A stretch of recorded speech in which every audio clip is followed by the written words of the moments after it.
Got a stash of dried fruit that you want to keep fresh and tasty? Those chewy sweet treats can last quite a while if you store them properly. So let's break down exactly how to keep your dried fruits at their best. First, let's understand what we're dealing with. Dried fruit isn't completely dry, it's actually 15 to 20% moisture. That's what keeps it chewy rather than crunchy. But it also means proper storage is crucial to prevent mold and fermentation.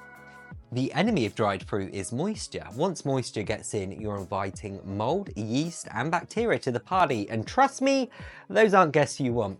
The other culprit's heat, which can cause the sugars to crystallize and make your dried fruit turn hard and unpleasant. So here's the golden rule.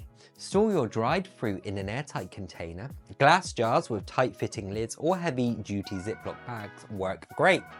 If your dried fruit came in a resealable bag, that's fine too. Just make sure it's properly sealed after each use. For short-term storage up to 6 months, a cold, dark pantry or cupboard works perfectly. The ideal temperature is between 60 and 70 degrees.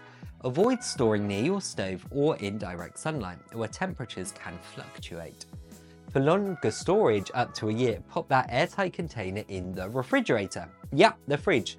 The cold temperature helps prevent sugar crystallization and those fruits tasting fresh for longer. You can even freeze dried fruit for up to 18 months. Just make sure it's in a freezer-safe container with all the air pressed out. And here's a pro tip: if you notice any condensation inside your storage container, that's a red flag. Transfer the fruit to a fresh, dry container immediately. If you spot any signs of mold, unusual odors, or the fruit feels slimy, it's better to say goodbye. Remember, different dried fruits have different shelf lives. Those sulfur-treated bright orange apricots will last longer than naturally dried dark ones. But with proper storage, you can enjoy your dried fruit stash for months to come.